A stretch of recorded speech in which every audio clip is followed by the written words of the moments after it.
magandang panta. Sa work, evil eye sa work. I mean, yung mga kasama mo sa work. si Samurai. Yung mga kasama mo sa work na maraming mga negativity. Actually, ito rin yung pinag-usapan namin kayo na sa mga Archangel, no? Yung mga kasama nyo sa work, let's say sa work pa kayo, no? Tapos, meron kayong mga, let's say yung mga matataas sa inyo yung position, or kahit sabihin mong mga kasama mo sa work na talagang napaka-negative, tapos yung lagi kang binubuli, or minsan pinag-iinitan ka. So, the more na nag-raise ka ng frequency, kapag nag-focus ka sa self mo, yung mga tao na ganyan, kusa yang mawawala sa landas mo.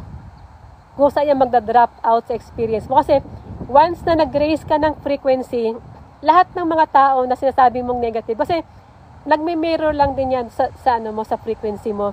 Ngayon, once na nag-raise ka ng frequency, lahat ng mga tao na yan na hindi na match sa frequency mo, kusa yung malalaglag, kusa yung magda-drop out.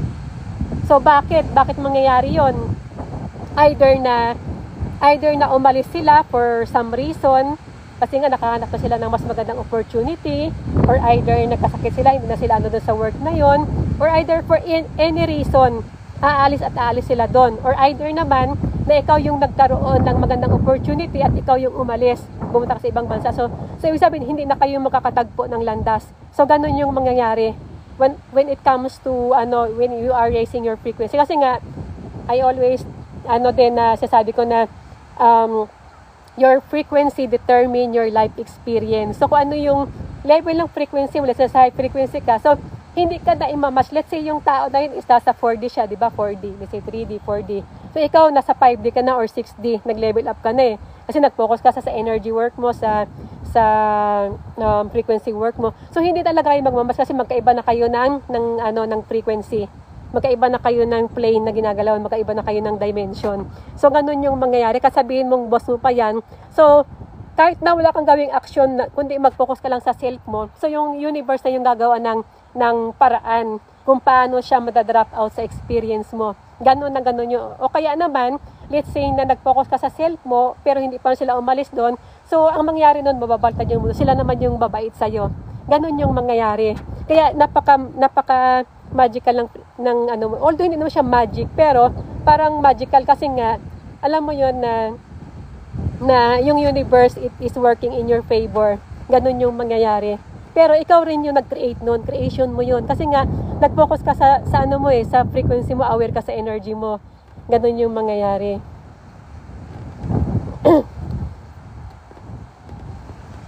Kaya pala kahit saan ako makarating, bumabait na ang kaharap ko. Yun. Basta aware ka sa energy mo. Let's say hindi ka pa masyadong committed sa mga plant-based o sa sa mga alkaline diet. So, pwede mong gawin magpa-araw ka. Tapos ito grounding, ito malakas itong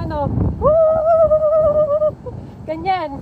Mag-raise ka ng frequency. Kumbaga, inner work lang talaga lahat. Kasi kapag hindi ka, sabi ko sa inyo, kapag hindi ka responsible sa sarili mo, so, the other entities will taking care of you. So, idadrive ko ng iba. Kasi nga, hindi ka aware sa sarili mong life force eh.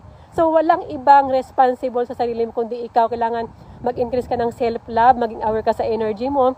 Kasi yung energy mo, yan yung makikreate ng magandang aura, ng magandang biofield na magmamatch doon sa frequency ng source, ng higher self mo, ng source energy or whatever you call it. Kaya mapapansin nyo, kung sinasama nyo sa lifestyle nyo, yung pag-grounding, mapapansin nyo yung pagbabago. Mas nagiging magaan yung yung pakiramdam nyo.